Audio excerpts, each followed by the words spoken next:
What's up? Okay, so I know we just watched an episode where Sherlock got all his hair cut off and he got his beard shaven. I Yep. just need you to know that I do not shave for Sherlock Holmes. That's someone has to say it. Someone has to say it. This is extremely good. This is you've done extremely well here, Darth. Is what you've done. The haircut is a maneuver. Was that was that a coincidence? Yeah, that was living in the South during summer, and yeah, even being inside in the air conditioning, and then I ended up drenched in sweat one day, and I was like, I'm done. You're like I'm something's got to everything- change. Yeah, everything went. Well, I mean, listen. Someone finally shaved for Sherlock Holmes. I was so dreaded. I don't know what I thought the gag was gonna be. I was like, I was worried I wouldn't notice it if you had done something clever. You know what I mean?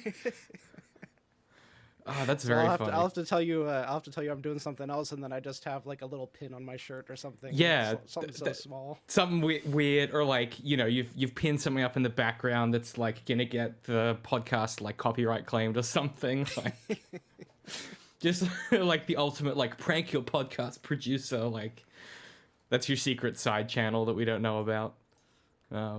Very good, very good. Yeah. So you ready to talk about the best episode so far? Don't even Full joke of about. brilliant. Don't even brilliant joke about detective that. work and Don't even joke. Listen, let me get fucking. I'm so mad. Let me just get it. I got to get it started because there's so much. Just the sheer frustration I feel about this episode cannot be verbally expressed. So there's going to be a lot of like gesturing, and I think I'm just going to get increasingly mad the longer the episode goes on. So I'm excited to sort of see where we end up. I also have the least to say about this episode. So I think this will be a nice short one, which is. Well, Yeah. we always say that, and that never happens. Yeah, we always say that. So, all right. Okay, in 3, 2... Welcome back to Give Up After 3, a critical analysis of BBC Sherlock, examining each episode to understand how things went so wrong that fans invented a secret final episode to justify why the show had been bad all along. You can find show notes and sources at zeroindent.com/giveupafter3. And if you want episodes early, you could be listening to the last episode of this season right now at patreon.com/zeroindent, or you can just chuck us a few bucks to help support us. I'm DC McNeil, author and editor-in-chief at Zero Indent, and as always, I'm joined by YouTuber Darth. Darth, how you doing?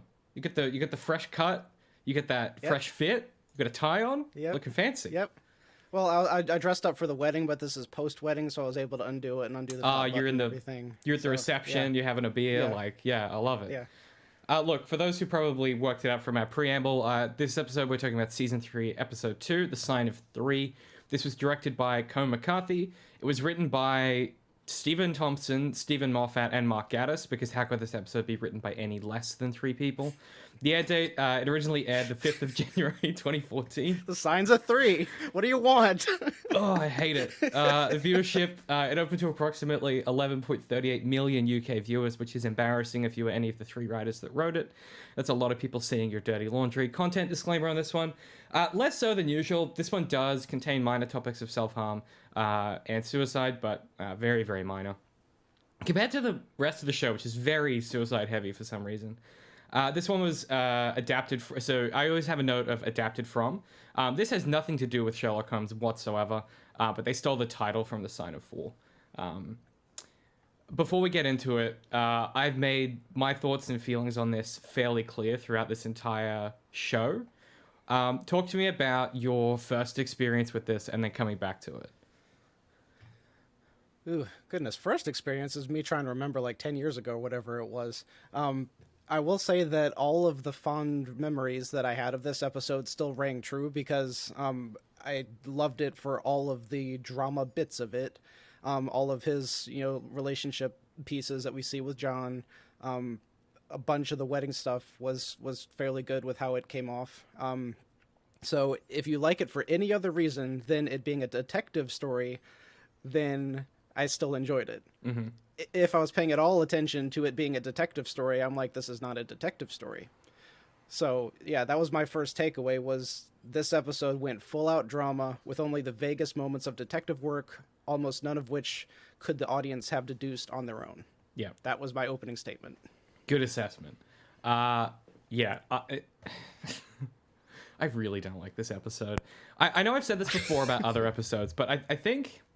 And you know, it's funny, because like we said before, the drama stuff for me here works quite well. That's not really my issue anymore.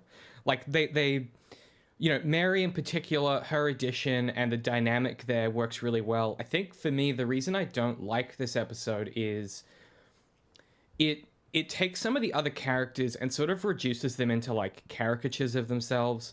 Like, here, Molly Hooper becomes, like, the kind of embattled spouse. John is reduced to sort of the zany best friend, straight man.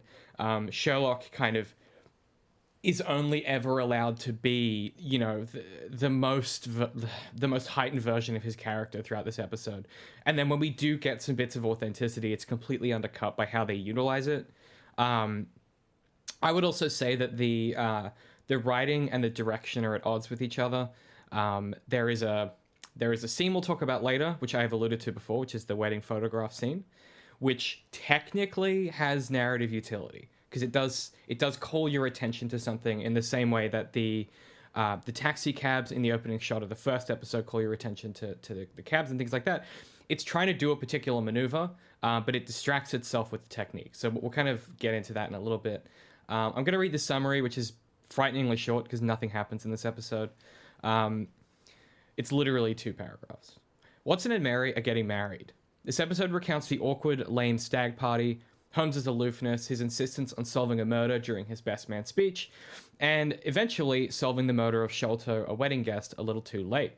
But Holmes talks Sholto into allowing Watson to treat him. Holmes leaves the wedding after indicating Mary is pregnant. Credits. So, you know, plot-wise, this episode is very thin. It sort of uses a lot of flashbacks and cuts and resequencing of chronology to make itself feel more interesting than potentially it is on paper, which I don't hate.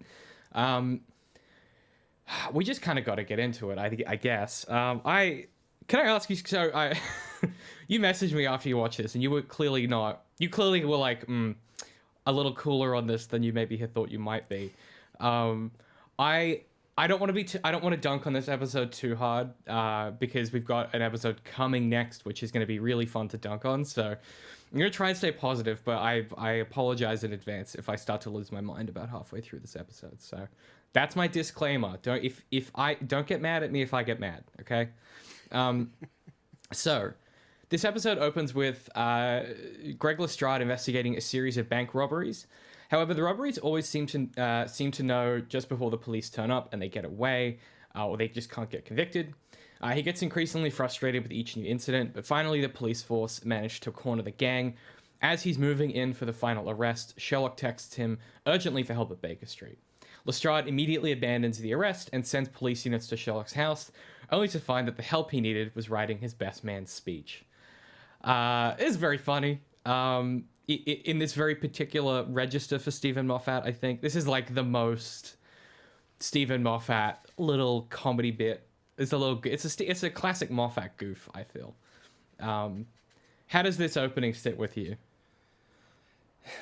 I love this opening from if you're just looking at the heist aspect of looking at the Waters gang and looking at the cops trying to catch them, but they're always on their tail. Well, not so much on their tail. It sounds like they're constantly taking them to court, but they can't prove it. But there are like so many problems with the way that they built this opening scene. The biggest of which is that the entire opening scene is pointless because it's just there to make a joke. Like, yeah. Literally, if you cut the thing with Sherlock, then the whole opening scene now can't be there because it needs some kind of different I don't know. But the other ways it just does not make sense whatsoever is because if Lestrade had been having that much trouble with this gang for months and months and months and months, and he doesn't call Sherlock, like, he calls him immediately all the time. Yeah. Like, this would not have been a thing unless you were saying Sherlock was, like, too busy with the wedding, which, no, that also would have not been a thing. It's one of the setups for, like, to have criminals constantly get away in this particular version of London where Lestrade works closely with Sherlock Holmes. Yeah, you kind of go, like, under any amount of scrutiny, it's like this just wouldn't happen This seems like this can't happen if Sherlock Holmes is around. Yeah, and additionally, the way that they described it like either the robbers had an inside cop that was a bad cop that was kept tipping them off, or one of the robbers was Sherlock. Those are the only two possibilities for how the robbers always knew the cops were coming and always managed to get away. Yeah. And then it turns out neither one of those is true. So it's like, just a what were throwaway. they setting up? Yeah. So I love what they set up, but then none of it came to fruition, and it just felt wasted. Yeah, So it's kind of flat and weird. And when you know the payoff, it's just not particularly interesting either. being said, though, that scene where Sherlock is like looking out the window with a helicopter out there. It's one of my favorite scenes. I love how that was acted. I love how it was shot. Yeah. I love the setup for it. Lestrade is just sitting there like, really? Like, I love everything about that part. But then once you look deeper, then you're like, oh, that's just sad. Yeah, it's such a waste of potential, I think. Or it's just like it's not it's sort of what we've been talking about all along, which is that like it's a cool idea, but it's not necessarily fully realized or fully harnessed. Like there's a point where the writers have clearly stopped thinking about it and they've gone, oh, that's good enough. Yeah. And it's just to get to that joke. I mean, you see that all the time now, no matter what franchise you're looking at. It's like you could tell that they were like, oh, this is pretty good, and then they never thought any further about like how is that going to influence them in like Act 3 or even in the second novel or whatever. They're like, okay, this is good for now. That'll get us through this scene, and that's all the thought they put into it. Yeah, it's almost like all of the media being bought by like two companies is not a good thing, maybe. And that all art is now incentivized by capitalist motivation instead of artistic merit. Look, we then get a sequence where actually anything else on the opening? I mean, I think we've pretty much summarized that pretty tidily. I don't remember exact. I'm pretty sure it's right after this opening ends. And you had said it a minute ago that they do this same thing right after the opening ends. They go into a flash of sequences, whether it's the cabs moving around, or if it's the subways moving around. You pretty much see the solve right after, and they did this exact same thing here, only even to a deeper degree. And I'm not sure. I was curious if you had caught it or not, because like they literally show the quote unquote weapon. I don't think I was paying that much attention. Yeah, so they. I think after that opening, my brain went into like shutdown mode. Yeah, so they are looking at all the guards walking around, right? And then they're zooming in on the hat, and they're zooming in on the different parts of the uniform, and they zoom directly in on the belt. Yeah, I did. Like, yeah, okay. Yeah. Yeah, no reason to do that, aside from later they could go, haha, did you see? We already showed it to you. Yeah. Look, yes, and yes, I suppose. Yeah, I guess. I could see that. I mean, yeah, the fact that that he's taking photos as well, and we get the belt. I guess all the pieces are here. I mean, we'll talk about it later, but I mean, this is like a pretty ingenious, like, way to kill somebody, I think. Oh, I love it. Yeah. It's very cool. I love so many parts of this episode, and this is my statement for the show all together, is that I love so many parts of it that I'm willing to overlook all of the absolute horribleness that is the rest of it. Yeah. I guess my counter thesis would be, I think all of the parts are interesting. They are just never put together in compelling ways. And there is never enough of a motivation for the show seemingly to make it all interlink properly and to spend the time to do it, which is ironic given how long there is between seasons. Like they have a year to, between these seasons, and it certainly feels to me like, and granted each episode is an hour and a half, so that's what, like, most of a feature-length film. So you're writing 3 feature-length film scripts in a year, or potentially 6 months, and then going out and shooting them. But yeah, I tend to agree. I think the components here are interesting. Okay, so Mrs. Hudson. So yeah, we get the little montage. Then we get this conversation with Mrs. Hudson where she's talking to Sherlock about the big day that's coming up, like John's wedding. And she's sort of trying to be like, hey, you okay with all these things that are going to change? And he's kind of being Sherlock Holmes, who just doesn't... he's like, well, nothing's obviously going to change. Like, he's just very sort of, he can't seem to grasp any of what she's saying, really. I literally have no notes on this scene. I think it's fine. Yeah. Yeah, like, this is basically, like, exposition. It's just setting us up for the wedding. Planting the seed that there is going to be some conflict here with Sherlock and John and Mary centered around this wedding. Which never really comes to fruition, by the way, but that's neither here nor there. Yeah, that's what I was about to say. Yeah, like, he seems fine with the wedding in the end. And it's not like an arc. Like, he doesn't start being like, I don't want them to get married. He's like, this won't change anything, and it doesn't change anything. Like, it's such a weird nothing setup. There's no payoff for this. Yep. Okay, so let's talk about the soldier then, shall we? So, we get we get James Sholto first, I should say. So, in the flashback previously, we saw this guard who was getting ready for what do you call it? He's like a guard at the Buckingham Palace. He's got the hat on and whatnot. We get that in the flash. And now we see a different soldier who's getting ready seemingly for the wedding. James Sholto, one of John's old army commanders. He sort of clearly has some visual burns to his face and things like that. Very sort of self-serious looking person. And then we basically cut straight to the wedding. Like, unless I'm mistaken, there's no interstitial scene there. We kind of go from Sholto into the ceremony, right? Yeah. I mean, there were a couple things with Sholto's setting stuff up, and I'm trying to remember where the background comes in, where we kind of find out more about his backstory. I think it's when they're already at the wedding. Yeah, I think it's when he turns up and Mary and Sherlock are like having an aside about it. Yeah, I think that's correct.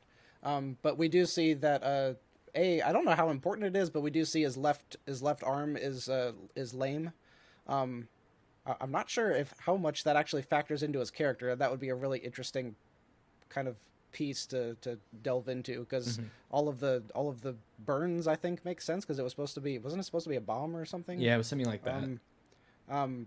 So the lame arm, I keep finding interesting, wondering if it's supposed to be symbolism for something about him, or if it's just more of an overt sign of his pain and suffering and what have you.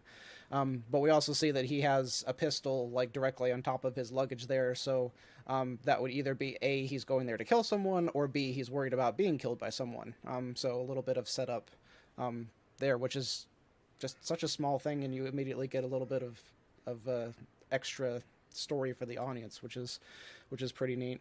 It also rhymes I couldn't remember where... It rhymes with Watson's introduction in the first episode as well, in a certain sense, right? You have these ex-military men who are sort of clearly, even though they're not, even though they've left, the war, there is some part of them that can't leave ever. And that there are these kind of rolling consequences of these conflicts. And that's something that Steve likes to do a lot in his work. You'll see that in Doctor Who a lot as well. This kind of comprehensive understanding that a war is an interesting thing to have inflicted upon your characters, because there is no good, like, war doesn't have a good outcome in a Stephen Moffat story. Even if you, like, quote unquote win, you're not toasting champagne and celebrating once you've won. There are serious and dire consequences for participating in war at all. And it's one of those things that, to my mind, is part of why I really like Moffat's writing. There is something there that is very specifically him, in a way where certain topics get to actually be self-serious and not become like part of the roller coaster ride that is his plots. Like, the fact that these guys went to war isn't some clever twist and reveal, right? All it is that he's in a military uniform. That's the only contributing factor that this has to the plot. It is just a tangential detail that lets us understand, why this man might want to isolate himself. It lets us understand why Watson wanted to isolate himself at the start of the story. I just think this is a very carefully written character that feels very authentic to Steve. And I dunk on this show and his writing so often. So I just wanted to pause and be like, this is really good. I really like this. Sorry, you were going to say something. I'm not sure. I think it may be going into this scene at the wedding where they have the phone call with Minecraft, where Sherlock calls him and says it's the last hours. You still have time to get here if you want to get here for the wedding. That's actually after so that's after we get the photographs after the ceremony. So that's the first thing Sherlock does at the reception. The reception. Okay, I think. gotcha. Let me just check. I was thinking it was before, but maybe. Yeah, it doesn't matter. We'll talk about it when we talk about it. I'm just trying to see if I must have it in my notes somewhere. Maybe not. Yeah. Oh well. Anyway, so yeah, we do get a scene. I'll just talk about it because I haven't written it down. As you say, where Sherlock calls Mycroft, and he's like, "Hey, you could still come to the wedding. Like, they want you to be here." And Mycroft is like, "They don't want me to be there." And there's a bit of sparring back and forth between them, where Mycroft's like, "Oh, it's gonna be like old times, just you and me, buddy." And Sherlock's like, "That's not gonna happen. Nothing's gonna change." And then they have a bit of a conversation where Mycroft's like, "I told you not to get involved," and Sherlock's like. Sherlock does that thing he did in the previous episode where he again implies that Mycroft is lonely without really knowing it. And we get our first, crucially for the end of season 4, we get our second mention of Redbeard, where he says, "You remember Redbeard, don't you?" And then Sherlock says, I'm not a child anymore," or something like that. yeah. That's what I wanted to bring up because it felt so weird to me, and it felt so out of context. I couldn't figure out what they were trying to say with the Redbeard reference. Because, like, are we supposed to be thinking that Mycroft is saying you don't get attached to him like you got attached to your dog? Yes, like, but we don't know it's a dog yet. Yeah. But yeah, that's the implication. It's such especially knowing the full context of what really happened, right? Like, which we won't spoil here because I know some people are watching the show along with this. Which, by the way, shout outs. Someone sent me a really lovely email the other day who was watching the show along with this, so I will try not to spoil it for you. But yes, so knowing where Redbeard goes, we've just hinted there that there may be a dog involved. I won't say much more than that. Knowing what the real truth is, this is such a really inappropriate comment to make. Like, this is really, I don't know, man. This makes Mycroft seem like an absolute asshole when you know what the whole Redbeard context is. It's bizarre. Which is probably what we said before, that he did not think about the finale when he was writing this scene. Yeah, so at this point, Redbeard's still a dog. Canonically, entirely different context. Exactly, yeah.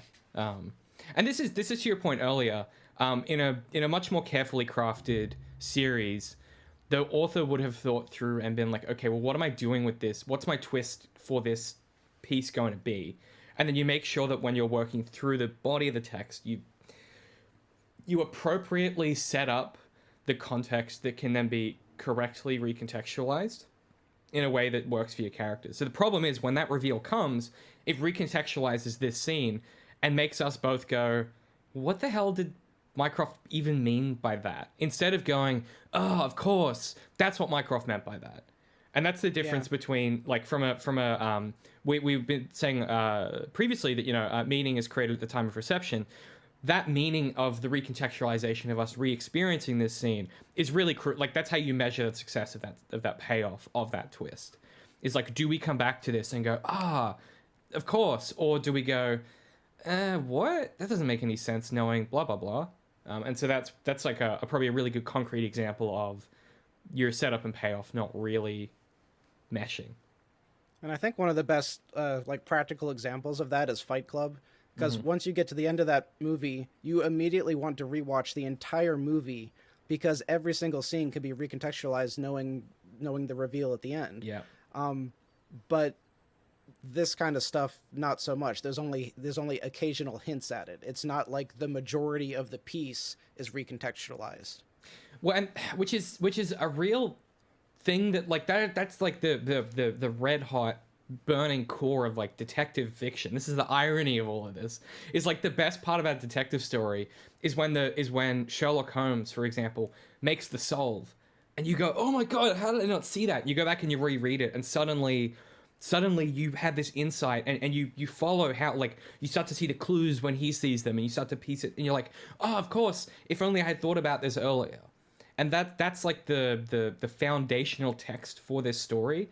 And the fact that it can't get that right with even the most basic, like with its like penultimate twist, that's really disappointing, I guess. I know I've harped on that before, but I just think it is the missed thing here. In my humble opinion, anyway. I feel like I should interject just a fun little tidbit that I love the word penultimate. It is such a beautiful word, both in its sounding and its abstract definition to very specifically describe something. Yeah. And I learned it from Family Guy. Oh, Like, what? Okay. Literally, Stewie Griffin taught me the word penultimate. Seth Like MacFarlane season doing 1. God's work. There you go. Yeah. Look, he's a very talented writer. He's a very funny guy, but that's fucking bizarre. Okay. Yeah, interesting. All right, Now that I've derailed us. yeah, we got to talk about this. Okay, we got to get through the ceremony because we need to talk about the photograph scene, and then because I'm going to yell about that for a few minutes, and then we can actually have some intellectual discussion as we get into the reception and the actual plot. Okay, I'm going to say something really stupid. I don't remember the wedding ceremony. Was There in isn't the episode? one. No, there isn't one. Okay. So Okay, we so cut. Yeah, no, we cut directly to them coming out of the ceremony. Okay.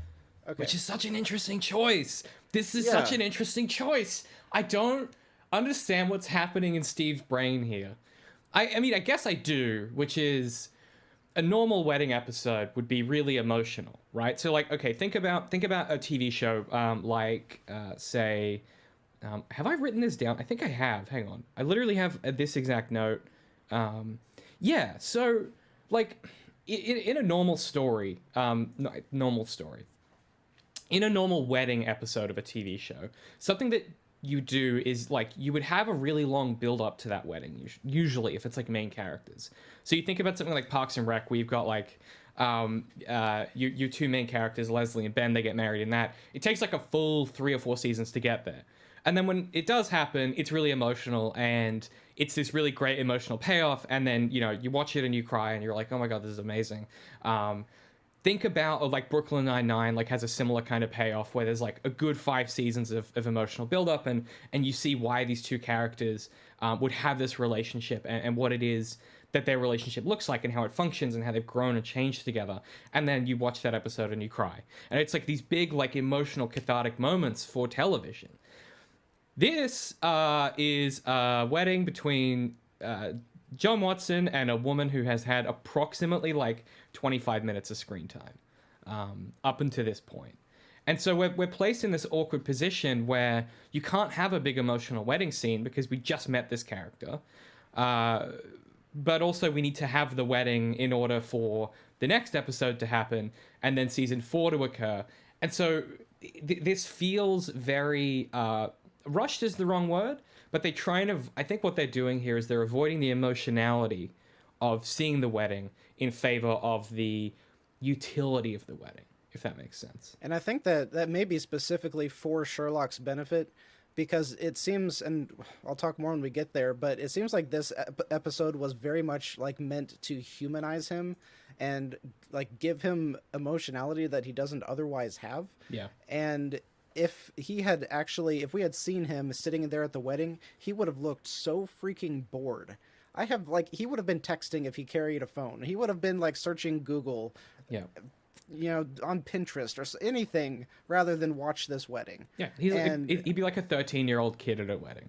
Like they're on their Game Boy or whatever. Like, so I totally think that would be. I mean, I definitely see what you're saying with Mary and John, and that should have been the focus. But I could also see like Sherlock would have been so bored, and that's not you know where they want to take his character for this episode. Yeah, they're trying to get him. They're trying to with all the nervousness and stuff. I think we're supposed to more identify with him than we ever have before. Yes, and seeing him in the wedding would have gone the opposite direction. It's a really good point. So yeah, I totally see that. I was trying so hard not to make the joke while you were talking about all of the build-ups to weddings, because all I could think about was Jeff and Britta, who went from 30 seconds of engagement to Abed setting up the wedding. I fucking love that episode. That's so good. He's like, it's a wedding episode. God, that ends so well. Fuck. Community's the best TV show. Right. It's so fucking good. Jeff getting punched in the face. Ah, man, I wish we were doing a show about Community. Okay. So after the ceremony, maybe that's what we do next. After the ceremony, John and Mary leave the church, and a photographer takes these big pictures. It's really flashy and it's cool and it's exciting and it's drawing our attention to the fact that there's a photographer because there's photos. Okay, I'll set up the scene. I'll set up a little bit after it because it is kind of funny, which is that we then get, as people are going into the reception area, we get these little flashbacks where Sherlock has like interrogated all of Mary's male friends to see who has like the most likelihood of trying to sleep with her. There's like he gets the ring boy to behave by showing him like, crime scene photos. It's like Sherlock doing little tasks to make John's wedding day go smoothly. And it's pretty cool and interesting. We'll talk about that in a minute because it's good and I like it. But now I have to talk about the fucking wedding photo that just like this, I implore you, if you are listening to this, pause the podcast and like Google YouTube the behind the scenes for this shot. They set up. So if you haven't seen the first Matrix, which I don't even know how that's possible, but I'm sure someone hasn't, there is a scene where they essentially invent bullet time. The Wachowskis invent bullet time, which is this like ultra slow-mo kind of panning 3D shot. And the way they do it is they set up a ring of DSLRs that are all triggered to and timed to take photos at the same time. And what they do is they have those DSLRs punched in at various focal lengths, and they have Keanu Reeves perform the stunt, and they're taking all of these photos at the same time, and then they stitch them together in post, and it's like this smooth, slow motion 3D tracking camera that is just, thousands and thousands of still photos, right? It's essentially real life animation. It's like a pioneered technique, right? You get that amazing scene in the second Matrix where Trinity does the like kick and it freezes in slow motion and she bang kicks him. It's awesome. They do the same thing here. They get hundreds of DSLRs and they get them around. They put them at different focal lengths to take photos of people standing still. What the fuck? This is so baffling. This would have taken like a full day to set up. Like, this is not an easy thing to execute. This would have been so expensive. You have to get 100 of the same cameras. You have to get 100 of the same like Sigma lenses. You have to get them all rigged at the right focal lengths. You have to program it into a computer. It's like a lot of work. And they just standing fucking still. There's the best you get is a hat is thrown up. Like, oh, and there's confetti. This, I don't understand why this is here. Like, the narrative utility is to call attention to the fact that there's a photographer, which we've already had that set up. This is just truly baffling. This feels like they had money they needed to spend because it's a publicly funded broadcast television program. And they were like, shit, we're like $50,000 under budget for this episode. I guess do a bullet time. This is so mystifying to me as to why this is here. I think a far easier explanation would be that whichever of the creators has this hang up, one of the creators just loved The Matrix, always wanted to do a bullet time effect, and they were like, this might be my only chance. Let's do it. So we're gonna, and like the throwing up the flower petals and releasing the doves or whatever, like a lot of that stuff looked pretty cool in bullet time. Yeah, of course it did. It's bullet time. It looks awesome.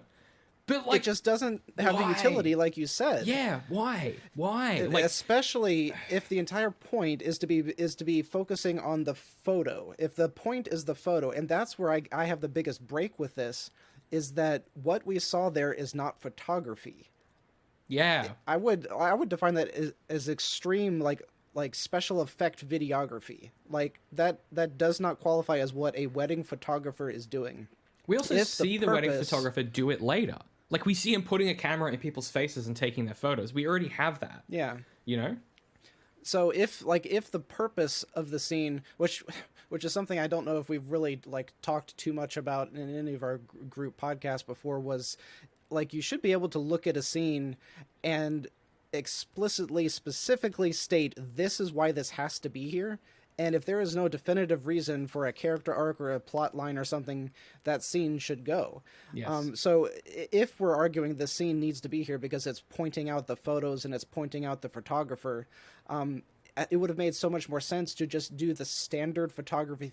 You know, you'll see this in so many wedding things where you'll see like the photo album, and you'll see them take a picture and then it'll digitally zoom out and then you'll see it kind of go into the photo album. Like all of that would have pointed towards the photos, and the scene would have made a lot more sense. Yep. Instead of doing this bullet time thing.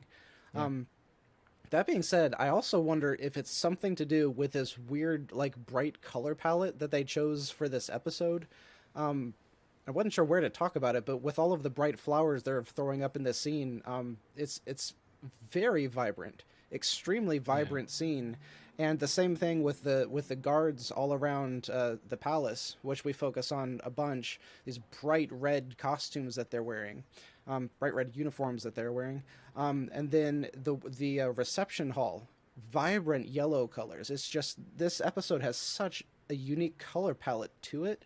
Yeah. Much like the one out in the moor also had a unique color palette, and then there was another one right after that. I remember having said that it had a very unique color palette. So I don't know if this was just their way of going after that little side quest as well of hey, let's throw a lot of color in here. Yeah. I guess. I mean, it's an expensive way to do it. Like, also, to your point about like if you really wanted to do a Matrix thing, you're writing a fucking adventure show. You could just have someone do the actual bullet time thing if you wanted to. Like, there is a scene next episode where they had the perfect opportunity to do it, where someone gets shot and they need to do a slow-mo fall of that person. That's where I would have done it. Because that would have had the impact, which is time slowing down and us feeling the 3D telescopic ramping of time in that sequence. That's the scene you use it in. Do you know what I like? Yeah, sorry, I'm getting mad. And even more than that, with you see this in Robert Downey Jr.'s Sherlock, that the bullet time, or it's not necessarily bullet time, but just slow mo, is so perfect for very smart people to be able to depict a character's intelligence and that they're operating on a faster plane of thought. Yes. So that would have been the perfect time to use it whenever Sherlock is doing a deduction. And John is drinking, and the glass just stops. Oh, that'd be so cool. You know? Yeah. Like, that kind of stuff would have made perfect sense. Oh, that'd or be even awesome. Sherlock is walking around the room trying to figure out who the Mayfly man is, and everyone just freezes. And he's still walking during the bullet time thing. Yeah. Like, all of that stuff would have worked for the character, would have worked for the scene, instead of how they did it. That's a really interesting point of comparison. We haven't really talked too much about those adaptations. They're making a new one, by the way, which I'm very excited about. That version of Sherlock Holmes, they use like the big phantom. What do you call it? All that slow mo is done by the slow mo guys. You know, the YouTube guys. They film all of that for that movie. Really? Yeah. That's all Gavin Free, I think. Who does all those films? Which there you go, small world. But yeah, you're right. The bullet time in those Sherlock stories is used in very specific moments of either like as you say, like to show heightened intelligence or heightened drama. Like there's a shot in the second film where they're running through the forest and the forest is literally being like shredded by a Gatling gun. And they're sort of running through the forest, and there's these bullets narrowly avoiding them, and the trees are exploding around them as the bullets carve through it, and it's showing you that heightened sense of melodrama.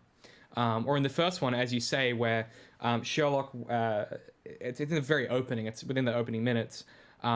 He sort of he's looking at a guard, and he kind of assesses this guard's weak points, and then we see in slow motion him doing these, like planning these attacks in order to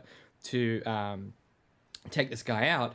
And then we cut to real time, and it happens in real time, and it's like bang, bang, bang, bang, bang, and then it's done. And it really clearly communicates the intelligence and the strategy at play. And all of those, you go like, oh, I understand the reason this is here. It's got really good dramatic payoff. Again, like, why is this here? And that's a question we shouldn't be asking ourselves. Like, you shouldn't finish this episode and be like, man, that really expensive, cool technique that was made famous for the most important scene in the first Matrix film. Why did they use it? You should immediately know, right? It's such a... Think about Zack Snyder, the king of slow-mo, right? He overuses slow-mo to the point where it's basically an aesthetic. Even he seems to understand its utility and has enough kind of... has enough moments where he'll pull back and not use it in order to make it land. He's probably one of the worst abusers of it, insofar as like he gets it wrong a lot. But you know, you think about in 300 that one shot of the telescopic ramping of Leonidas, where he's kind of carving through the army, and you sort of see just the incredible force of a single Spartan, and it communicates to you, the audience, oh, these 300 Spartans could literally defeat an army by themselves. And so the reason I find this so frustrating is exactly what you touched on before. Any of the reasons that we can bring to bear in our reading of the text for this to exist are either kind of like ludicrous, or like they're very far-fetched, or they're just inadequate to justify its inclusion. And to your point before, like if a scene doesn't add to the text, so if it doesn't have a plot reason or a character reason, and usually it should do both, like scenes should be multi-purpose, then it shouldn't be in the text, right? If we're talking from an essentialist perspective, if it's on the page, it needs to be on the page for a really compelling reason, because it'll keep your momentum going forward. And this is just a brief scene that need not exist, and is just a real, like, it's a waste of those resources and a really bunch of talented people's time, is the other thing. Is like there's a lot of people that would have been on set to make this happen. It's a real specialist technique to pull off, and it's completely wasted in a show that has so many opportunities to use this really, really well. And this to me speaks to the lack of focus, the lack of attention. I don't know what you would call it, but there's a scene we'll talk about in the next episode where I will pitch you my version of using this technique in that scene, and I think we can start to see a version of the show that could have been pretty damn incredible, I think. And instead we get this fucking photograph scene. Yeah, and it's something that you'll see a lot in films, is that one director will see a technique, they'll see a crane shot or a dolly move or something that another director used, and they're like, oh, that was beautiful, I have to use that. So, like, the reason that this effect in the first Matrix was so vital, what you hinted at, was like this was the turning point of Neo starting to believe in himself. Yeah. Like, this was an absolute, like, that scene had to blow everyone out of the water, and so that shot had to be amazing. And another one that popped into my head was in Star Wars Rebels, when Kanan is revealed to be a Jedi, and he just confidently walks out from behind the boxes, and they're all shooting lasers at him, and one of the shots is a little bit slow-mo, just so you could see him do this as a laser goes right where his head used to be. Yep. Like, slow-mo is so vital to depict certain things, but then another director will see it, and they'll just have someone do slow-mo to avoid a laser. Yeah. Because they don't get that was him letting himself be a Jedi again. Like, the use of it has to fit with the use of the character, unless you're doing it more as purely artistic thing, like 300 was, because like you said, it'll ramp in and out of slow-mo all the time. But then, like, the final shots when all of them are dying and Leonidas is just like yelling at the camera, but it's like 50% speed. It's in slow-mo because it serves a purpose. And so many people just don't see the purpose, they just see the effect, and that's just really interesting to look at. Yeah, I mean, you'll see this a lot in this era of television, especially, I think. It's part of the contribution that Lost makes to the, I guess, the ecosystem of television at this time, particularly network television, which is that show had a lot of setups and twists and mysteries and mystery boxes because it's a J.J. Abrams piece. And a lot of shows were like, oh, that's how you keep viewers engaged, is you kind of create these mysteries and these setups and these payoffs. And I think... I tend to agree with you. I think Sherlock is a perfect embodiment of, like, Steve seeing a lot of these really cool things, Steve and Mark seeing all of these really cool things out in the wild, and understanding how some of them need to be used, but then misapprehending when to use others, or not really being sure of, like, the underlying effect of those things. Or, and I think this is probably more likely, or their assumption is that they are creating this with a particular intention, and that intention will be easily read by the audience. If you watch Steve's version of Doctor Who, one of the things that's really self-evident in that run of the show is the showrunners and the writers are very confident in how you are going to interpret the show, to the point where like they don't give you any other options. And it seems to me just like a fundamental misunderstanding of, I guess, the modernist view, which is, as we've said, meaning is created at the time of reception, not construction or creation. It seems to me that these authors believe, well, I did it for this reason, and so the audience will naturally know that, without really providing enough context in the text itself. There is nothing in here that points that allows us to subconsciously or consciously look at this scene and go, yes, this is the natural effect this had. Because if that existed, we wouldn't be questioning it, right? It's what Rye always says. If you have to start to question why it's there at all, you're pulled out of the text and it's not doing its job. Yeah. Look, if you enjoy the scene, I get it. It's cool. I think it's really interesting. As far as the cinematography again in this show is never the issue. But I think it's worth noting because this stuff gets really easily brushed past. And it's part of the reason that sometimes giving directors and productions too much money can actually have a negative consequence on the quality of your text. You see that all the time with you watch Firefly by Joss Whedon, and then you watch that second Marvel Avengers film, and you go yeah, maybe all of the money in the world isn't always the best thing. Maybe restraint can breed creativity. Yeah. Okay, we should move on and talk about anything else, because there were several points there where I was just yelling about this fucking scene. So as I said, we get Sherlock kind of doing this little interrogation of these male friends. We get the ring bearer. Do you have any notes on that? I mean, I thought it was really interesting seeing Sherlock try and be a normal best friend and help make a wedding go well, but using the Sherlock method to make that happen. I thought that was a cool idea. Yeah, I loved the I don't remember the guy's name, but the one who has a crush on Mary, and it wasn't none of it was a deduction the audience could figure out, but everything was super clear how Sherlock figured everything out. He was you respond to all of her text, which Sherlock could logically see. Mm-hmm. You do this. So he explained everything, and we're like, oh yeah, that tracks logically. So that whole scene just felt so natural, and the way that he plays it off. You're crazy. Oh, no, I'm a high-functioning sociopath. I know you hate the line, but it just fits him. I've written here, we then also get the high-functioning sociopath line again when speaking to Mary's friend David, and it still sucks to hear a grown adult say it out loud. So, yes, I still hate it. Don't worry. Don't you worry about that. Awful. Bad. But it also is...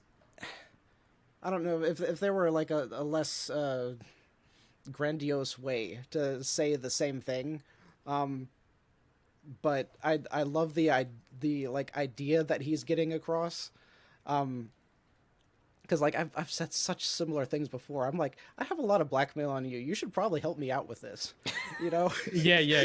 I know what you mean. You're that's a softer version. Yeah, you're I know stuff that you don't want other people to know. Yes.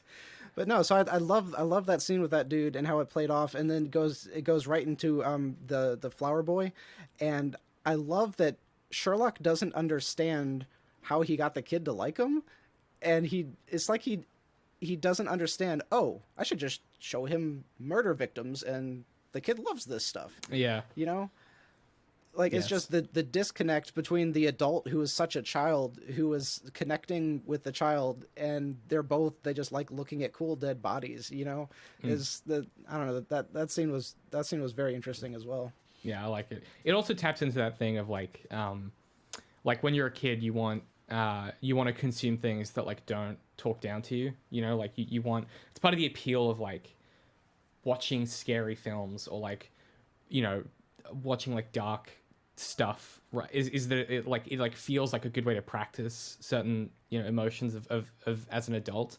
but it's interesting because Sherlock never gets good at those emotions, and so it makes perfect sense that he wouldn't see anything wrong with this. It's like very consistent characterization is what I'm getting at. Okay, so anything else there, or shall I sort of set up a bit of the reception stuff? Yeah, let's go into the reception. Oh, I was gonna say too. We get the bridesmaid here, played by Yasmin Akram, who I've had a crush on forever, and she's brilliant. And they have really interesting chemistry. They give Sherlock chemistry with a female woman, and it kind of works really well. I'll talk about it a little bit more in a second, but I just want to, yeah. First of all, Yasmin Akram, amazing actress, was phenomenal in Lovesick, really good. She's good in everything she's in. Okay, so the reception begins, and Sholto turns up. They have a little aside, and Mary and Sherlock kind of discuss who Sholto is, and that he's this recluse, who lives in the middle of nowhere. Sherlock then prepares for his best man speech, and seemingly at the start is at a loss for words. We then flash back to John preparing to ask Sherlock for the honor of being best man. We get what might be one of the funniest little bits Sherlock has ever done, which is Sherlock is explaining in his speech, he's saying, I was surprised when Watson asked me to be his best man. And we cut back, and Watson's trying to ask him, like trying to imply that what he's asking, and Sherlock doesn't get it. And then finally John's like, I want you to be my best man. And Sherlock just stares at him in stunned silence. And then we cut back to the reception, and Sherlock's like, when he asked me in that moment, I expressed, some confusion. I told John that, while I had really complex feelings on the matter, I was really honored that he would consider me. And then we cut back, and it's just Sherlock staring at him in complete silence. They play this bit like 3 times. It's so funny to me. God, I think this is one of the funniest things that the show has ever done. It's incredible. We don't need to go too deep in it, but just because you just mentioned that, I saw a bit on I think it was a Cheers back in the day, and one of the writers was talking about how whenever you do a comedy bit, you have to do it 3 times, because for whatever reason it gets funnier every time, but after 3 it stops being funny. So pay attention when you see someone do a joke like this, you'll see them do it consistently. They'll do the joke 3 times. Yeah. All the time. Every genre, whatever you want to look at, you'll see them repeat it 3 times. And I always think back to that little documentary I saw on Cheers. It's true. Just YouTube community Beetlejuice for one of the best gags of all time. Okay, so let me set up the next little bit here, because I got a bunch I want to talk about. So Sherlock starts his speech by kind of insulting most of the guests and ridiculing the institution of marriage. He's like, it's all about blah, blah, blah, and God, and you have to be an idiot and whatever. It's great. It's like Stephen Moffat at his best here. And he says this shows what an asshole he is, and by contrast, how good a man John is to consider Sherlock his best friend. He also then sincerely congratulates them both and says that Mary deserves as good a man as John. The guests begin to cry just as Sherlock launches into his funny stories about John. And then he talks about a few cases like the Hollow Client, the Poison Giant, the Matchbox Decathlete, and the Elephant in the Room, all featured on John's blog. We'll talk about the Bloody Guardsman in a second, because that's like the main thrust of this whole episode. There's a line I wanted to call attention to, because I think it speaks to a different version of the show that would be really interesting. Sherlock says, "If I didn't understand I was asked to be a best man, it's because I never expected to be anyone's best friend." And this is one of those like really well crafted lines where we get to see the edges of what Sherlock's humanity could be, if he continues down this path of staying involved. If my description before of Sherlock consulting the ideas of marriage and religion and all of this stuff, the reason I think that pairs so well with this is it's a very Moffat maneuver to be like, let me perfectly deconstruct the reason logically this thing is bad, and then let me emotively assert why that is an invalid argument. And there's a really coherent understanding of the human condition here, where yes, logically none of this stuff makes sense, but emotionally it does make sense. And that's, Sherlock approaching his understanding of humanity, and it, gives a pretty clear indication of how much he's changed, I think. We actually see him have chemistry with the bridesmaid, right, as an example of, starting to put these points on the compass of, hey, this isn't the character, he's changing, right? We don't necessarily get to see that change, because that would be hard to write and be an interesting story, but we are getting told like these little points on a map of like, hey, here are some yardsticks of how much he's changed. And I appreciate how coherent those yardsticks are and how well placed they are. It's really good writing here. I really like this little part of the speech. Yeah, my my takeaway from his entire speech was that I absolutely loved the writing. It was just so brilliant. I adored the writing. The one thing that I could not stand was the writing. So welcome to Give Up After 3. Let's go. So it's like the words themselves were brilliant, but the characters saying them, that didn't make sense. So like the entire thing was Sherlock having this immense stage fright, and the stuttering way that he's talking and completely losing track of everything he's trying to say does not fit with anything that we've ever seen from this character before. Like, we've consistently seen him talk to like dozens of reporters, and we don't see this type of stuttering. We've seen him talk in front of multiple different people in multiple dangerous situations, and he doesn't have any kind of nerves. So why all of a sudden, unless we're supposed to just magically infer he's been told he's someone's best friend, he's the best man, now he feels this weird humanity, and he's the Grinch, and now his heart's big and he doesn't know what to do, and unless we're supposed to infer all that, which there's just nothing in the text actually saying that, this characterization of him being frightened up there talking just doesn't make sense.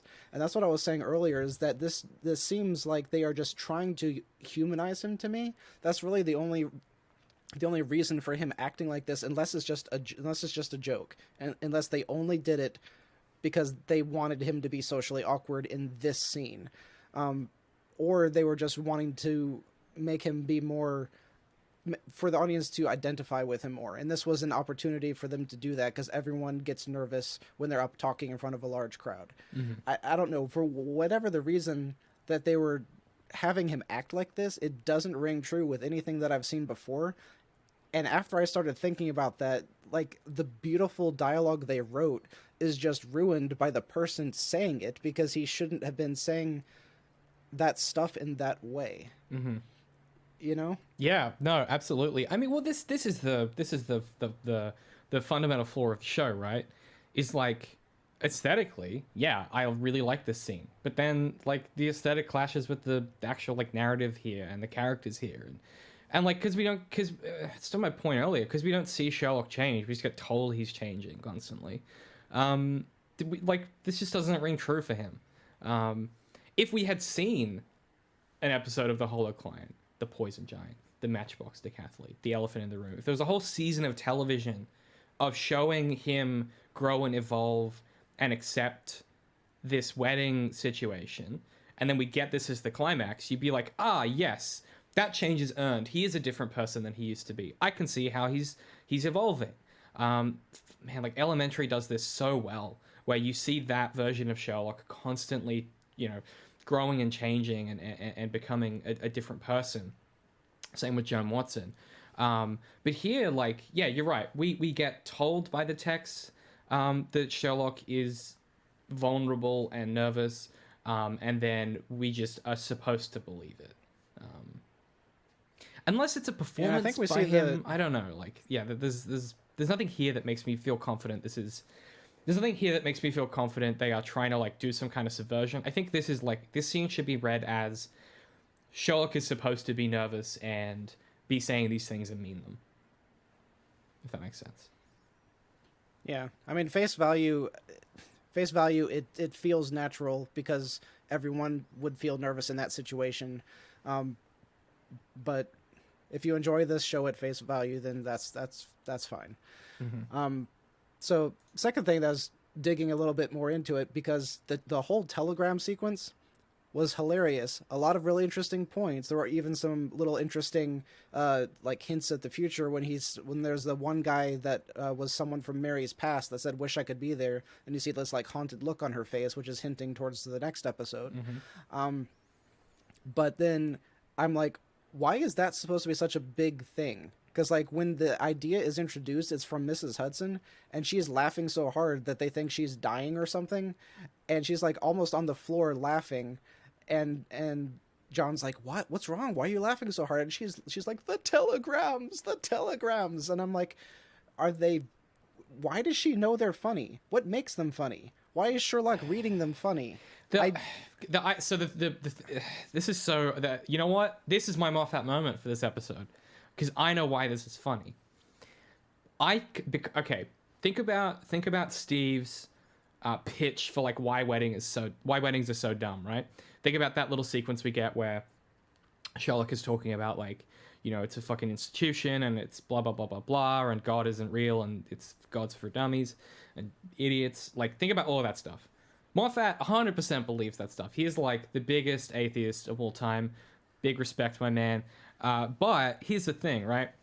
He's like, I have this uber character who is like a god, right? Like, he's got these godlike mind powers. What could be funnier than taking that character who, you know, is so smart that he can't maintain relationships properly? What would be funnier than having him read telegrams of like hugs and kisses and smooches? Like, that's like a, you know, it's not funny because Sherlock, like, the guests think it's funny. It is mildly entertaining, but the how funny the writers think it is versus how funny it really is just shows you that like disconnect from reality, right? Because I think to some degree, Moffat and Gaddis imagine themselves to be equivalent to Sherlock, right? I don't mean that literally. I don't think they are like super geniuses, but they're like, we're writing this intelligent, well-crafted show. They're constantly saying that, right? They're like, oh, you know, Sherlock there's always something going on. There's always a rug pull that's going to happen and, you know, change things up. And so to me, it feels like them being like, this is really funny to us, because could you imagine us doing this? Wouldn't that be ridiculous? And then they put Sherlock in a position to do it. And we go, yeah, it's not that funny. Like, so I think it's that mechanism of not self-insertion, but self-reflection, perhaps. And it's a very Moffat maneuver to do. You see that all the time with... in Chalk, the main character in that is constantly doing things that are like almost word for word things Stephen Moffat would say. And same with Peter Capaldi's version of Doctor Who. There are little aphorisms and phrases and behaviors that seem very Steve.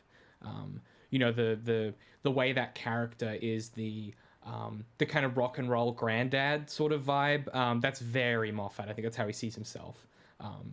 And so you can see those through lines of like the way that there's a bit of self-reflection happening here on Moffat's behalf, I think.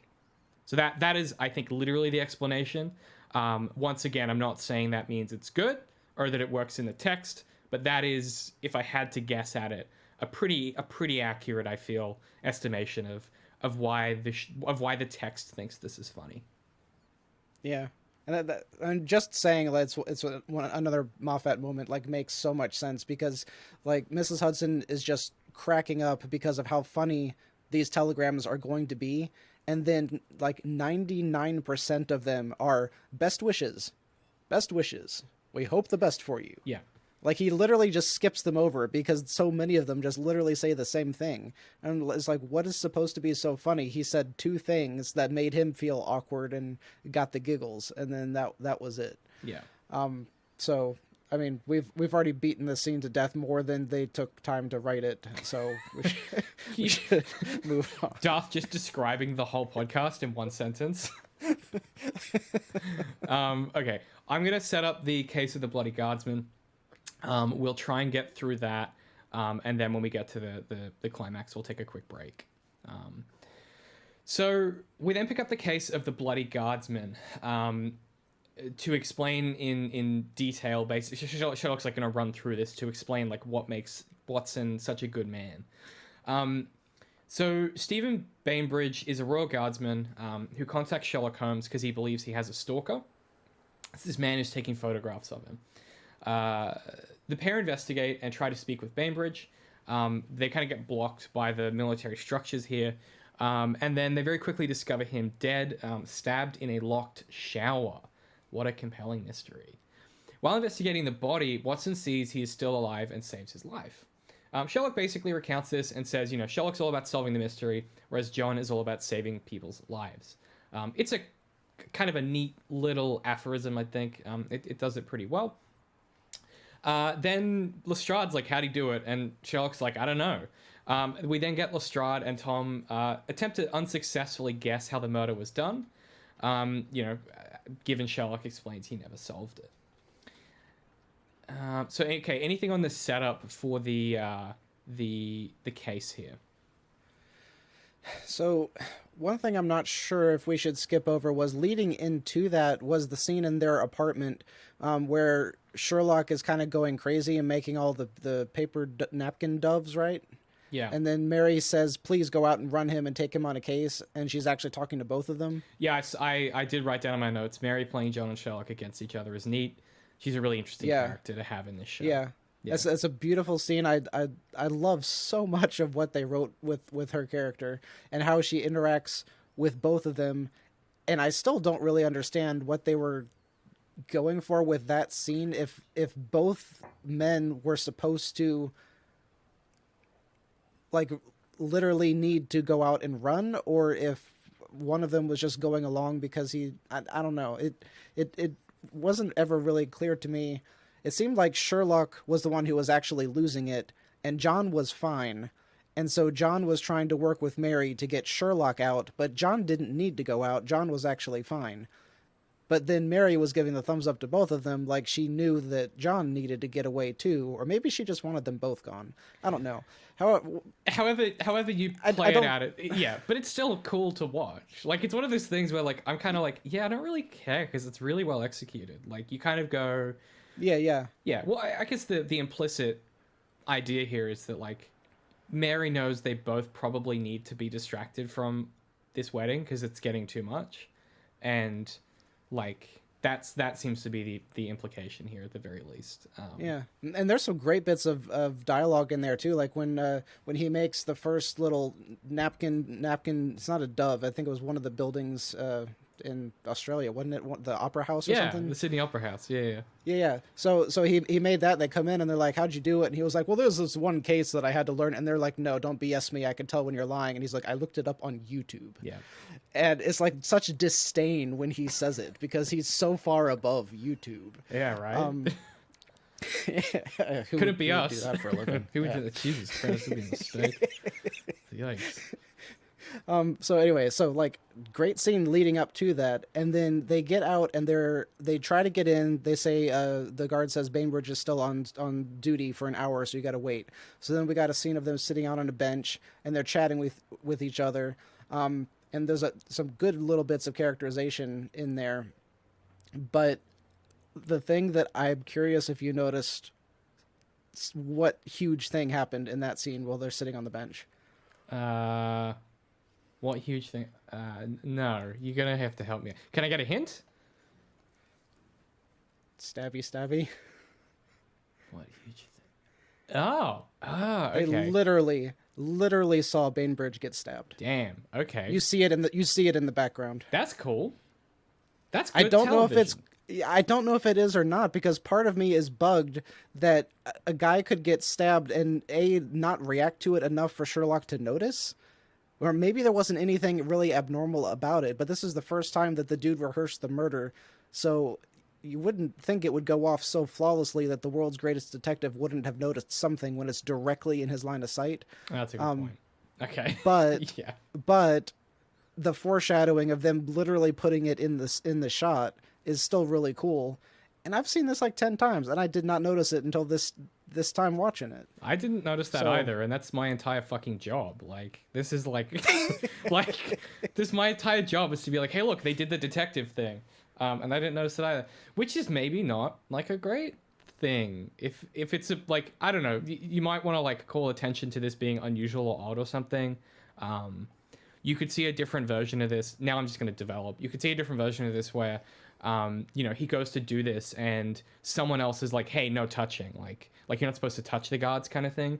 That you can have a little like kerfuffle and the guy walks away. That could be a moment that happens. To call attention to it being unusual, I suppose. But yeah, neat idea. Well, I mean, go watch the scene again, and you'll kind of see like only after the fact, after you know who the criminal is, will you recognize him being the same one who's back there taking a selfie with the guard at that exact point in time. And that may be a reason that it never really clicked with me, was I was never really kind of looking at all of the places that we've seen that same criminal leading up to the actual reveal. Yeah, got it. So that was the first big thing. The second one, based off of the description of the scene, was I love that John is finally given a chance to act like the soldier he is supposed to be, and he is being commanding. He's taking charge. He's giving orders, and people are obeying them. He's not sitting and waiting for Sherlock to tell him what to do. Mm-hmm. The one enormous issue that I have is that the entire point of that scene was Sherlock was trying to solve the crime. John was saving lives. That's not what John was trying to do. John literally was just saying, let me do a moratorium. Let him look at the body. That's what he said. Let me look at the dead body. He should have immediately started checking the vitals. That's what any doctor. If you're a student, you would go and check the vitals first off, and he didn't do it. So to really get across the point that they were trying to get across is that John cares about people. We needed to see him care about the people instead of, because John was trying to solve the crime. That's literally what he was doing. He was doing the same thing Sherlock was, and then they tried to elevate him by saying he cares about people. That's not true. Damn it. Damn it. Yeah, that's really true. Fuck.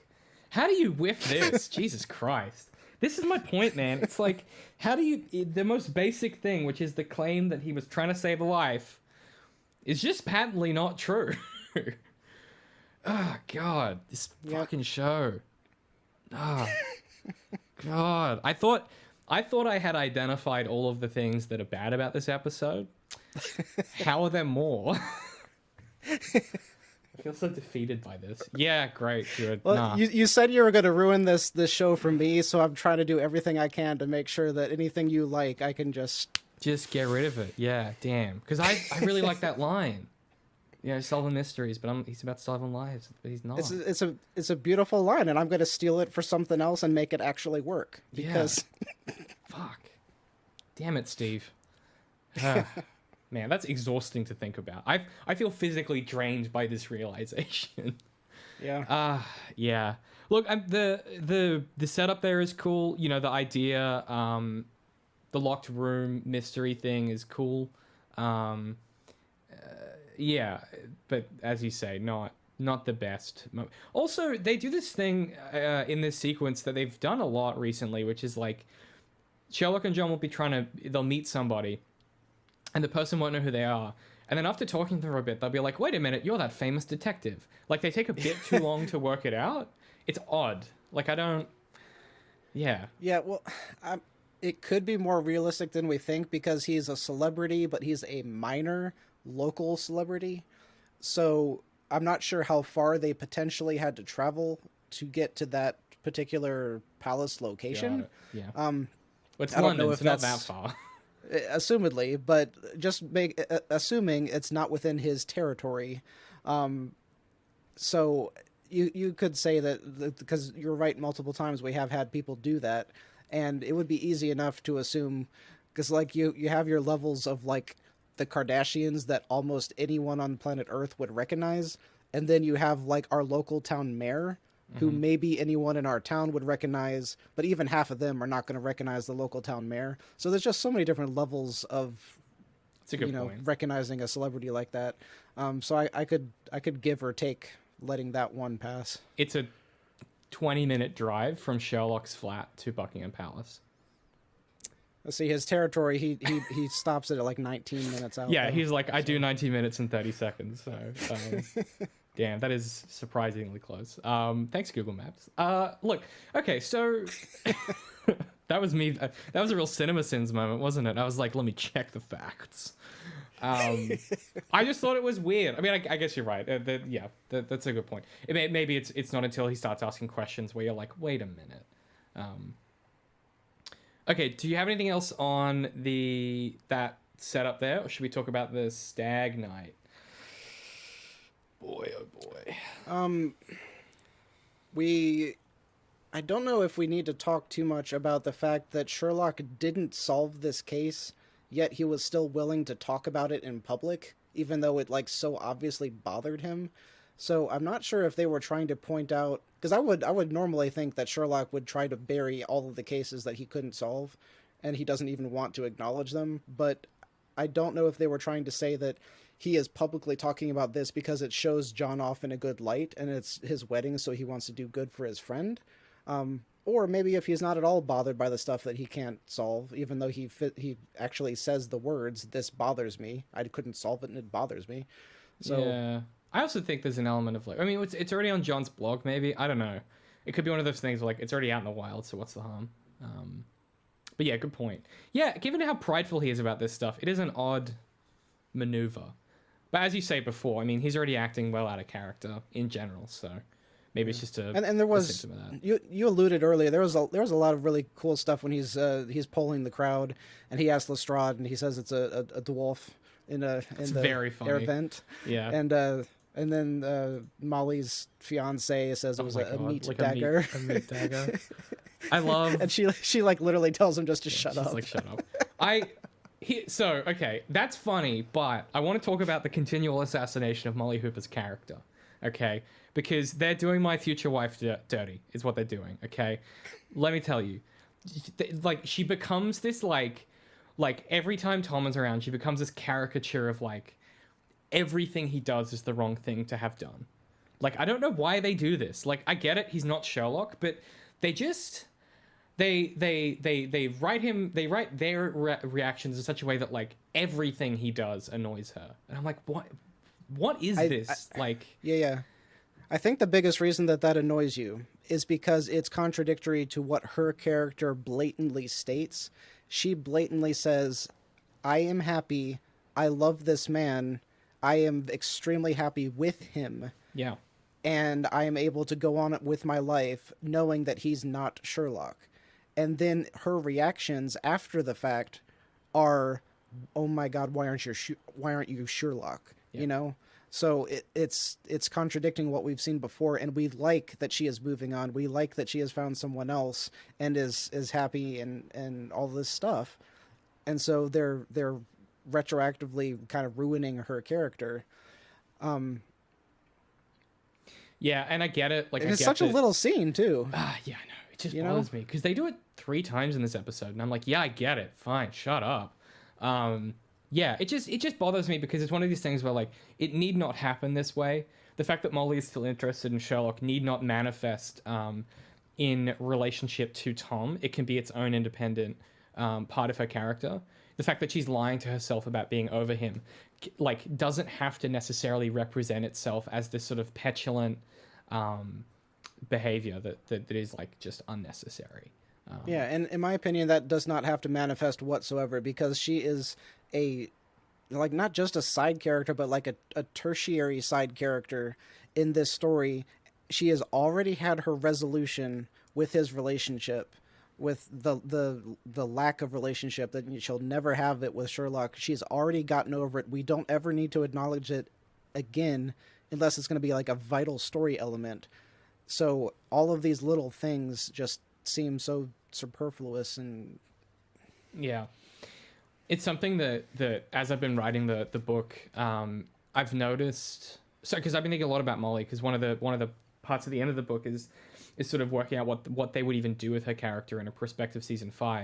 And one of the most interesting things is that, like, a lot of this stuff kind of falls away to the wayside by the end of the show, and it puts her in a really unique position in this Sherlock canon, where Molly is one of the few characters by the end of the show who could essentially do anything in a narrative utility sense, because by the time the show's over, they completely free her from the restraints of a lot of this stuff. Like, by the time the show ends, it is no longer a going concern that her relationship with Sherlock could be a problem, right? Her attraction to Sherlock becomes something that is valid.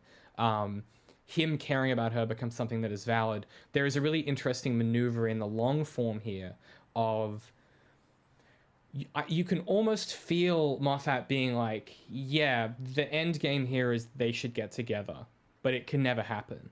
Like, that's what should happen, but because of the things happening in the background or the narrative, whatever, it won't happen. You can almost feel that cog ticking in the back of his head, and just creating little moments like this that don't really fit or suit or work really well. Okay, so let me set up the Stag Night, and then we'll take a quick break and come back and round out the episode. So we then move on to the story of John Stagnight, where Sherlock has calculated the exact right amount of alcohol to consume in order to have the perfect evening. However, John sneakily adds extra shots to their beers, throwing off Sherlock's careful calculations and causing them to get really drunk and almost getting into a fight. They then head home and start playing Celebrity Heads, where Sherlock can't guess his own name. Then a client enters. We'll talk about the client in a second. So this setup, like this Stag Night, is so indulgent. I don't understand why it's in the show at all. For those of you who haven't seen it, basically Sherlock goes to Molly for help with measuring their drinks. And he's trying to be nice to her, and they have this really weird interaction where the chemistry is way off. I don't know how else to explain this other than this entire sequence feels like fan fiction.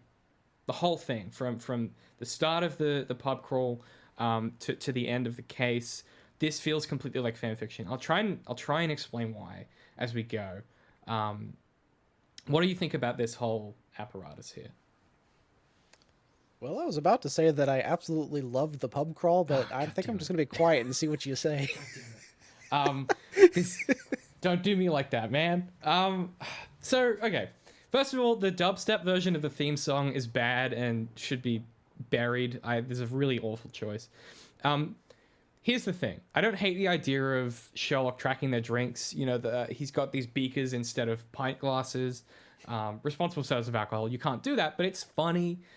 He's got like an app where he's tracking, you know, when's John going to pee and all this. Like, it's very over-engineered in a way that is at odds with the whole point of a Bucks night, which is to like have fun. I think that's clever from a characterization perspective. Where it kind of errs into the realm of fan fiction for me is that in combination with the Celebrity Heads and then the case. The idea that Sherlock and John go out and they get so drunk in like 2 hours that they go home and play Celebrity Heads. First of all, like, why would Sherlock ever play a game like that, right? The only games we've ever seen him play are things like deduction or whatever. Like, he's just playing a regular-ass game. I don't know that drunk Sherlock Holmes sufficiently allows that level of latitude for this character. And He and his brother did play Operation when they were both sober. That's true. But that's, like, for some reason, that seems different to me. Like, they're playing Operation while they're having a very complicated intellectual conversation. Celebrity Heads isn't really like a... I don't know why, but it doesn't feel like it's in the same realm as something like Operation. Like, if John and Sherlock were playing, like, Scrabble, for example, that would feel more appropriate. I don't know why, but specifically Celebrity Heads just feels out of place. It's hard to explain. It's just like that's just my gut feeling. It just feels like the wrong thing to have picked. On top of that, Watson doing having Sherlock, try and guess himself, that feels very fan fiction-y. That's like the most obvious choice you could make, I guess. Yeah, especially when they're supposed to be picking these names out of a pile of papers. Yeah. So did he sneak the name in there, or in this world is Sherlock literally a celebrity, so his name is already in there? Yeah, it's just like, yeah, it's unnecessary and it feels like the maneuver that a much less disciplined writer would make when writing this sequence. It's hard to explain why it feels so canny to me. I think because everything in it is the most obvious thing you would do with this, and none of it really has any restraint to it. The notion of all of this happening, and then we go into a client, and then, this then becomes central to the story, isn't bad by itself. But if the setup here was like if the point of the setup is okay, we need to get to a point where the client's going to enter and they're going to go and start this case because that's going to pay off later and fold into the mystery they're actually focused on, which is this murder, the locked shower murder. It feels either unnecessary or uncontrolled to have the drunk guys start this case and then have it pay off in a really important way later. There's something about this that just doesn't quite lock together in a really strong way. I think it's because we have that interstitial scene of them playing celebrity heads, right? Like we go out, we have the pub crawl, we come back, we have this little weird fan fiction moment, and then we get the client. That interstitial scene, that celebrity head scene, makes it feel kind of contrived. Like the only reason that this happens at all is that they came back early because they were drunk, right? There's a way that you could have crafted this together where them going out to the pub crawl and the client, interaction, they don't necessarily have to be interrelated in this way. They needn't be cause and effect. In fact, it would almost be better that they would directly cause and effect instead of this weird coincidental, like they happen to be home early and then she comes by. I don't know. There's something about it that just doesn't quite work for me. I'm having trouble articulating it because it just like fundamentally, I wouldn't have written these scenes and I wouldn't have included them in the way that they are included because it goes so against the style of story that I tell that when I consume it, it almost feels like it really does feel like watching fan fiction to me. Like it's just so out of the wheelhouse of something that I would want to see executed in fiction. In this way and in this show, in this moment, in the context of the wedding episode. And so a lot of that is going to be personal taste, I should say, as well. And I kind of wonder if one reason that it never really bothered me was just me. I don't know if that's a super popular game in America to play. I've never heard of any of my friends playing it. But I probably, in the back of my mind, thought that this is a pretty normal thing. They'll go out, they'll get drunk at the bar, they'll come back and they'll play this celebrity game and they'll drunkenly try to guess who the other people are. Like, I guess part of that just seemed kind of logical to me, assuming that that's what people in different parts of the world, that's their thing. So I don't know if that all plays into it and you're more world traveled. So you're like, this doesn't feel right to me. I don't know. It'd be interesting to think about. And it's possible. Yeah. I mean, I guess like also like, my proximity to like English culture as well, probably, I don't know. This whole thing just feels weird. It's so hard to like, I really cannot explain why it just feels off to me. It's also just like everything feels really weird because even the pub crawl, like the whole idea was they're going to every pub in which they solved a murder. Yeah. And it's like, were there that many? One of them's like a nightclub. Like they're just odd choices of like, yeah, it's not bars where they solved a murder. It's like streets where they solved a murder. So they go into pubs that are on the same pub street. on the street. That makes more sense then. Yeah. But yeah, I don't know. It just it's a level of contrivance throughout. Like the fact that he brings the beakers and the people serve them beer in those beakers, which would not happen. The fact that John spikes the drinks, which is a crime. The fact that they go home and play celebrity heads and then the client comes in. Like it all just feels so contrived is maybe the reason why it doesn't work for me. I mean, the first two I kind of want to call cinema sins on because I'm like, I thought the beaker thing was hilarious, and it really doesn't bother me that wouldn't actually happen in real life. The same thing with John spiking the drinks because, like, 100%, my friends would do the same exact thing to me if we were actually out in a bar, and it doesn't matter if it's illegal. Like, that's what close friends would do to each other. It totally rings true. Yeah, I guess. But I mean, I was so pulled out of it by that point that I start to become cinema sins, right? Like, that's my issue. Like, something's not working so fundamentally here that I'm sitting here being like, drinking beer out of beakers wouldn't happen. Ding! Like, I'm literally doing that because I'm so pulled out of the whole episode at this point.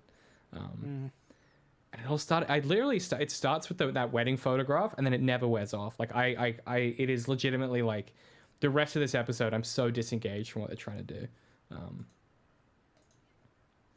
Yeah. I realized that it might just be me and everyone else really likes this, and that's fine. So there was one question that I had at one point when they almost get into a fight. it's because Sherlock is belligerently shouting, "I know Ash." Is that a reference to something? I know what? Ash, like the Pokemon catcher. I don't know who he's. If Mm. I don't know if there's someone popular he's referring to, I but don't know. I didn't. Season 2. Let me find out. I don't know. Maybe it is a reference. Oh, it's a reference to the classic Sherlock Holmes. Let me see. The Ash knowledge is a reference to the classic Sherlock Holmes from the novels The Punches for Being Drunk and Obnoxious. What's a small section discussing Ash. Quote, during a particularly memorable scene in The Sign of Three, Sherlock declares proudly that he knows Ash. This references the fact that that Holmes has penned a monograph on the subject of tobacco ash, first mentioned in a study in Scarlet. Holmes uses this skill set to figure it all out in The Hounds of Baskerville and The Valley of Fear. Yeah. This reference might also refer to the real-life Sherlock Holmes fan society, The Adventures of Sherlock Holmes, ASH for short, a scion of the Baker Street Irregulars, which was founded by female fans of the Great Detective, since the original regulars didn't originally allow ladies. Yeah, that makes sense. The tobacco thing comes up a lot in the original Sherlock Holmes, so yeah, tobacco ash. There you go. That's a real Moffat moment right there. There you go. Another one. Boom. 2 on 1. Goofy reference. all right. So before we get into the Tessa stuff, did you want to break before that? Yeah, let's take a quick break, refuel, and we'll be right back talking a little bit about, I guess, the Tessa piece, and then we're getting into like the resolution of the mystery here. So we'll be right back. We should probably try to wrap the end as moderately quickly as possible because we do have bad weather rolling in, and on the off chance that we lose power. That's cool. I have very few notes for the rest of this. So, this season of Give Up to 3 is brought to you by our fantastic Patreons over at patreon.com/zeroindent. You can join us and support us for as little as $1 a month. If you contribute more than $3 a month, you'll get access to the entirety of this season straight away. So you could listen to episode 2 and 3 and get all the way caught up ahead of season 4. It's a great way to support us and helps us keep doing what we do. We realize this show isn't for everyone, so any support you can provide is amazing. Otherwise, maybe consider telling a friend or a colleague or giving us a rating on your podcast catcher of choice. Otherwise, back to the episode. So, a client, Tessa, enters and tells the drunk guys that she's been dating a ghost. Watson and Holmes are kind of like giggling and nodding off while she tells the story, and they agree to go to her flat where she last saw this guy she's been dating. Sherlock, whose usual superhuman deductive abilities have been reduced to looking at a chair and thinking city thing, flops over and vomits while trying to inspect the floor for clues. They are then arrested by the landlord. Lestrade lets him out of prison the next morning, and Sherlock begins to investigate the ghost date. So having the VFX become useless is clever. It's again like an interesting use of that technique. Them being this obviously drunk makes me be like, why the fuck would Tessa not be like, I'll just come back tomorrow, it's fine. This is just odd. I don't know. Like, it's just odd behavior, but it's fun. It's a fine scene. Them getting arrested is funny. Lestrade has the most like, you fucking boys look on his face. It's great. Yeah. It's really good. Again, Greg Lestrade, fantastic character. Yeah. I don't really have like a lot to say on this. I like the next morning where Mrs. Hudson is talking to John and he's extremely hungover. And she's talking about like the insane marriage she had to this guy that was like running a cartel who was like seeing multiple women who eventually got arrested. It's just this like crazy story. And you could see John being like just increasingly like, I can't fucking stand this conversation. I'm so hungover. I thought that was really funny. But yeah, I mean, otherwise, like, it just sets up the fact that there's this this guy who dates people and then vanishes. Yeah. And I really love the scene. I love what they did with the VFX, and I love the drunken deductions where he doesn't know what anything is anymore, so he can't deduce anything. I mean, it's all like way over the top, and it's all way too much, but it also like worked in my opinion, because that was supposed to be the point, was that they went over what was supposed to be in the beakers, and so it was literally too much, and now everything is too much for him. Yep. at the same time, I completely agree with you because it always bugs me that she just acts like this is normal behavior and she can't tell they're drunk.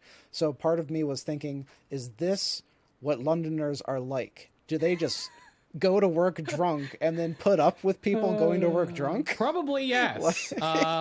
Listen, there's a lot of drinking. There's a lot of drinking happening in London. I mean, it's probably very similar to. Well, city drinking is very so. There's something that is interesting about drinking culture in the UK. So city drinking is very different than like rural drinking. Rural drinking is a bit more like Brisbane, like Australia drinking, where you don't really drink that much during the week, and then on like a Friday, you will just get completely annihilated.